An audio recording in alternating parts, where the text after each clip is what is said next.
Bueno, yo confiaba en mi marido. Esa es una de las frases principales que ha verbalizado hoy la infanta Cristina ante el juez. Yo confiaba en mi marido y ha negado toda participación en NOS y en Aizón. Y os pido un titular muy rápido porque tenemos un par también de datos novedosos, pero Eduardo, infanta Cristina, al juez, yo confiaba en mi marido y yo no tenía nada que ver ni en Aizón ni en el Instituto NOS. Bueno, es una buena estrategia de defensa, pero no deja de ser una estrategia con ciertos huecos, porque el amor no es un eximente ni un atenuante a efectos penales.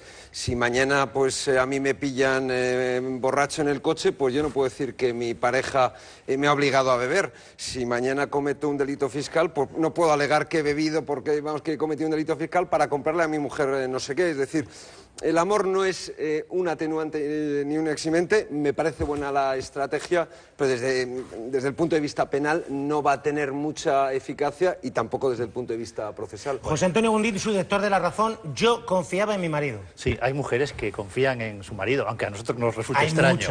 Hay muchas. La infanta también. No solo confiaba, sigue confiando. Porque tú antes preguntabas, ¿y por qué una vez que se ha montado todo este follón, ella no se ha separado o ella no ha marcado distancias? Porque sigue considerando que su marido es inocente. Por eso lo sigue apoyando. ¿De verdad se lo cree todavía? Absolutamente, se lo cree absolutamente. Segundo, su desvinculación. No tengo nada que ver con NOS ni con Aizón. Hombre, y con Aizón, lógicamente, tiene el 50%. Se refiere a que no tuvo nada que ver en la gestión de Aizón. Y de NOS no lo dice ella, lo dijo en su momento la Audiencia Provincial de Palma. La relación y la gestión de NOS no tiene nada que ver con la infanta Cristina. Ernesto Kaiser, ¿qué te parece esta primera frase? Bueno, es que me parece de cajón. Realmente no tienes que pagar un dineral a un abogado, ¿no? No tienes que pagar a Maler, perdón, a Jesús María Silva. Jesús María Silva. Tú sabes que es una buena inversión. Roca es como... Roca y Silva es una buena inversión. Roca es como el equivalente... Roca es como el abogado de Urdangarín, es el Relaciones Públicas. A esta altura el partido Roca lo hace, tiene una savoir-faire extraordinario. Pero penalista es Jesús María Silva. Me he confundido con Valer. Pero no tienes que pagarle un dineral para que contestar, no lo sé, no me consta, yo no... El abogado, si es verdad lo que dice el abogado del foro de Anguita, dijo que el 95% de las respuestas habían sido que no lo sabía. Insisto, en derecho penal es la menor posibilidad de cometer errores. Si tú empiezas con explicaciones, te enredas, y ella no puede permitir ese lujo. Por lo tanto, me parece que lo que está pasando ahora está dentro de la normalidad. Sí. Lo que dudo es que el interrogatorio, mejor dicho, la declaración, porque es una cosa inquisitorial hablar de... nuestro ordenamiento jurídico habla de declaración, no de interrogatorio, que es una cosa policial. Nosotros hablamos para que la gente nos entienda. Sí, no, bueno, la gente nos puede entender si le hablamos de declaración. Lo que creo es que el juez no ha terminado y me da la impresión de que será difícil que esta declaración termine antes de comer. Salvo que, por ejemplo, se niegue a declarar o se niega a responder. Bueno, pero el fiscal tendrá que hacer pregunta, el defensado, Jesús María Silva tendrá que hacer pregunta, no sé. Pero a lo mejor el fiscal tampoco hace un interrogatorio tan extensivo porque habrá dicho el abogado del Estado. El fiscal Pedro Rack puede decir, es que ya buena parte de las preguntas me las ha hecho pero ya. Así como el amor no es un eximente ni un atenuante penal, lo que hay que decir es que cuando una persona está en una sociedad, firma las cuentas anuales, firma la compra de acciones de otras empresas, firma el día a día, ahora mismo la infanta es presidenta, una persona es penalmente responsable, se hace responsable. Cuando tú firmas algo, lo puedes firmar sin mirándolo. Cuando tú firmas algo, te hace responsable a todos los efectos. Y ese es el problema de la infanta. Yo no sé si ella firmaba sin mirarlo o mirándolo. Pero lo que ella sabía, porque es una persona licenciada, es una persona que ha estudiado, es una persona inteligente, lo que ella sabía plenamente es que cuando se firma un papelito, tú tienes responsabilidad. Carmen Enríquez, yo confiaba en mi marido.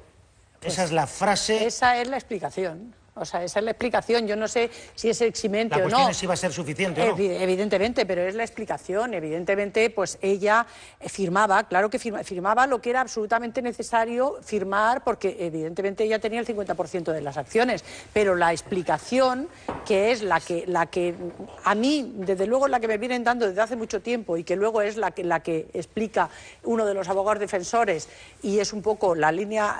yo siempre digo que sí, que creo que es la clave. sabe, o sea, ella confiaba en su marido, firmaba lo que su marido le decía, oye, que tienes que firmar lo de las cuentas de este año y tal, y lo firmaba, y sin darse cuenta que estaba involucrándose en algo más. Pero es que hay algo más, es que el juez, en su acto de imputación, en esos 227 folios, el juez reconoce que no tiene ninguna prueba de delito o de ilícito penal, no tiene ninguna prueba, que tiene dudas, que tiene conjeturas y que por eso necesita oír a la infanta, pero que no tiene pruebas. Gonzalo. Vamos a ver, yo confío en mi marido, vale, yo puedo confiar en mi novia, en mi mujer, pero si le veo atracando un banco, pues voy y lo tengo que denunciar. Y entonces aquí hay indicios, no digo que hay pruebas, pero hay indicios de que ella sabía, hay indicios, por eso es una, por eso le va a preguntar. Dice eso. Los indicios, para eso están las imputaciones, los interrogatorios, para ver si esos indicios se corresponden con la realidad. Y el fiscal lo subraya, por cierto, el fiscal en su alegación le dice, usted está imputando a una persona en un delito penal sin tener indicios sólidos delictivos. Eso lo dice el fiscal, pero el juez no dice... Y el juez lo reconoce. Acusabas antes de manipular. Yo ahora te acuso de faltar a la verdad, para que todos los televidentes... Pero no os acuséis de una cosa para defender vuestra posición. En el auto no dice eso el juez. A ver, ¿me permitís una cuestión? En 5 minutos... Espera, Carmen, en 5 minutos vamos a analizar cuáles son los argumentos que tiene a favor la infanta, las cosas que tiene a favor, como son planteamientos de abogacía del Estado, de Fiscalía, de Agencia Tributaria, y lo que tiene en contra. Una serie de indicios o de pruebas por las que el juez la ha imputado en estos dos delitos. Pero antes, Gonzalo, te pido una reflexión final. 20 segundos porque tenemos novedades en los juzgados. Indicios de que ella participaba en la gestión. A ella le ponen un contrato de alquiler de una oficina para Aizón que está en su propio palacete.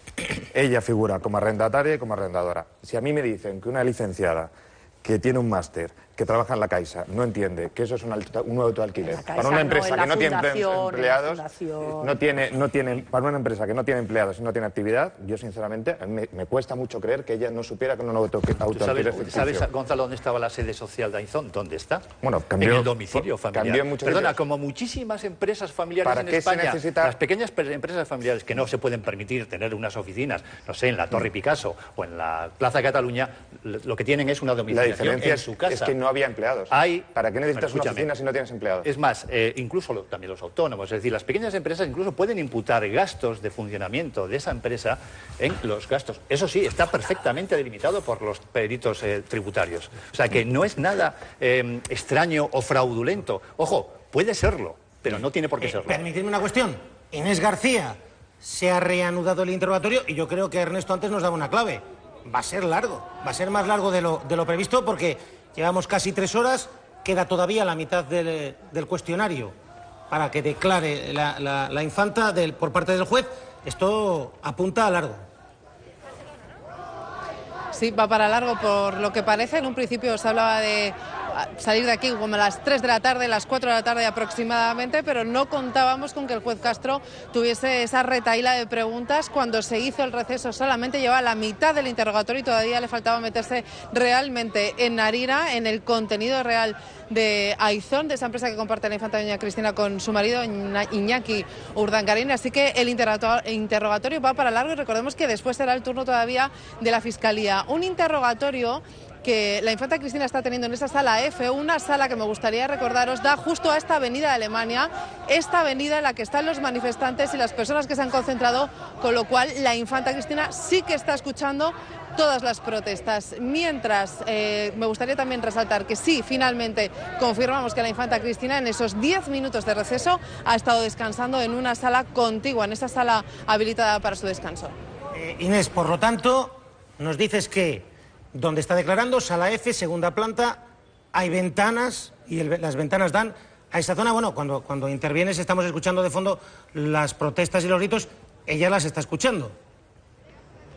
Sí, me gustaría enseñároslo un poco, a ver si mi compañera María Cámara nos lo puede enseñar. Ella está en esa segunda planta, uno de los despachos, esa sala F, que realmente es una sala de vistas más amplia de una sala en la que se suele prestar declaración. Pues en una de estas salas está la infanta doña Cristina, con lo cual todas las protestas de esta avenida Alemania, todos los gritos que llevan desde las 9 de la mañana prácticamente aquí concentrados, todos los está escuchando la infanta dentro de esa sala. Ella ha podido evitarlos a la llegada, justo cuando ha llegado en el coche, pero no los puede evitar mientras está prestando declaración y mientras responde a las preguntas del juez Castro. Bueno, y durante el receso tenemos algún dato. Ha estado en esa sala contigua descansando, que han sido aproximadamente 10-11 minutos, ¿no? No le habrá dado tiempo para mucho más que para beber un poco de agua. Hemos visto también que algunos abogados, González Peters, el abogado de Diego Torres, o el abogado de Frente Cívico Somos Mayoría, apenas les han dado tiempo para salir, fumarse un cigarro y volver. Solamente han sido 10 minutos, pero desde luego si este interrogatorio del juez Castro sigue siendo tan largo y se prolonga tanto como lo está haciendo hasta ahora, desde luego habrá más. Eduardo. Lo que digo que sabía...